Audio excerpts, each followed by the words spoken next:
Good morning, students. Today we will complete the exercises of chapter 10 and question answers. First exercise, name the following.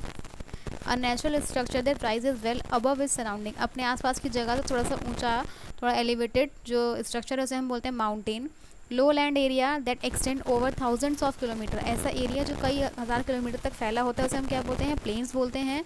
Large natural stream of water. पानी की एक natural धारा जो होती है, प्राकृतिक धारा, उसे हम बोलते हैं नदी. A vast area of sand. रेत का बहुत बड़ा इलाका, उसको हम बोलते हैं रेगिस्तान, desert. Great sandy desert in Australia, उसका नाम है ग्रेट सैंडी डेजर्ट. नेक्स्ट आपके आएंगे question answers. So your first question is, answer the following questions. First question, what is a mountain? How is it different from a hill? एक जो पहाड़ होता है वो क्या होता है, मतलब पर्वत होता है वो क्या होता है, वो एक पहाड़ से कैसे अलग होता है.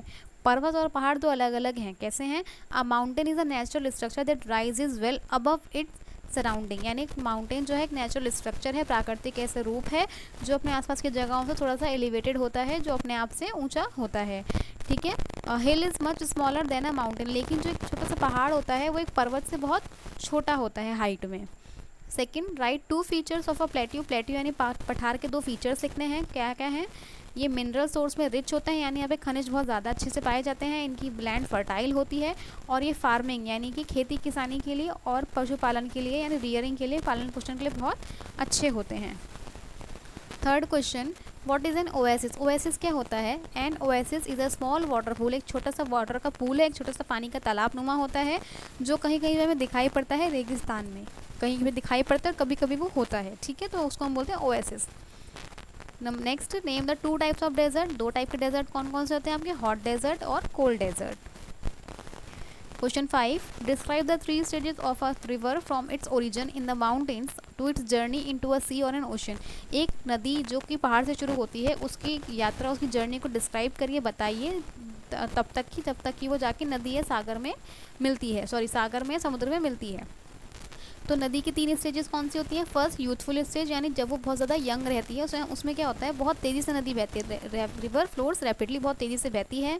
एक वी शेप्ड वैली बनाती है, क्योंकि तेज़ बहेगी तो एक पतली से धार के नुमा बहेगी. वी शेप्ड वैली बनाती है, वाटरफॉल, झरने बनाती है. नेक्स्ट, मैच्योर स्टेज, यानी जब वो थोड़ा सा मैच्योर हो जाती है. River enters the plain. यहाँ पे रिवर क्या करती है? प्लेन एरिया में एंटर करती है. उसकी जो बहने की वी शेप होती है वो थोड़ा ब्रॉड हो जाती है. उसमें बहुत सारी ट्रिब्यूटरीज आके मिलती है, उसमें बहुत सारी छोटी छोटी नदियाँ आके मिलती हैं. उसके बहने की स्पीड कम हो जाती है. कोई चीज़ ऊपर से नीचे गिर रही है, कोई चीज़ प्लेन एरिया में बह रही है, दोनों में डिफरेंस होगा. तो जो ऊपर से नीचे गिरेगी उसकी स्पीड ज़्यादा होगी यूथफुल में, और मैच्योर में उसकी स्पीड कम हो जाएगी.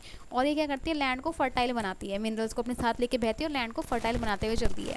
लास्ट आती है इसकी ओल्ड स्टेज. जब ये बहुत ज़्यादा अपने जो ओरिजिन होता है उससे दूर आ जाती है तो उसकी फ्लोइंग स्पीड जो होती है बहुत ज़्यादा कम हो जाती है. इससे बहुत सारी ब्रांचेस अलग अलग नदियों में निकल जाती हैं, जिन्हें डिस्ट्रीब्यूटरीज कहते हैं, और ये डेल्टा बनाती हैं. और ठीक इस स्टेज के बाद ये जाके अपने ओशन में या सी में मिलती है. Next, question number 6, write a short note on the features of a desert. Desert की जो फीचर है उस पर शॉर्ट नोट लिखना है. क्या क्या फीचर्स होते हैं? First, hot days and cold night. यहाँ पे रातें ठंडी और दिन गर्म होते हैं. वेरी लिटिल रेनफॉल, यहाँ पे बारिश बहुत कम होती है. Sandstorms are common. यहाँ पे रेत के तूफान बहुत कॉमन होते हैं, जिसकी वजह से क्या बनते हैं? सैंड ड्यून्स, रेत के बड़े बड़े टीले बन जाते हैं. डेजर्ट हमारे 2 टाइप के होते हैं, कोल्ड डेजर्ट और hot desert. Last question, write a short note on the note about the plateau. Plateau पे शॉर्ट नोट लिखना है पठार पे. पठार क्या होते हैं? हाई लैंड्स होते हैं but with a flat top. ऊंचे होते हैं लेकिन ऊपर का इनका जो टॉप होता है बहुत ज़्यादा पॉइंटेड ना होकर फ्लैट होता है, जिसे हम टेबल लैंड भी कहते हैं. कुछ प्लेट्यू होते हैं बहुत ज़्यादा बड़े होते हैं, लगभग हज़ारों किलोमीटर तक का एरिया कवर करते हैं. ये मिनरल रिसोर्सेज में रिच होते हैं, वेजिटेशन के लिए बहुत अच्छे होते हैं, रियरिंग जो आपके एनिमल्स के होते हैं उसके लिए बहुत ज़्यादा अच्छे होते हैं. तो ये था आपका चैप्टर 10. यहाँ से आपका ईवीएस का सिलेबस ऑलमोस्ट कंप्लीट हो गया है A3 का. इसके अलावा आपको कुछ चीज़ रह जाती है जो समझ में नहीं आती है, व्हाट्सएप ग्रुप पे या फिर जूम के थ्रू पूछ सकते हैं. Thank you.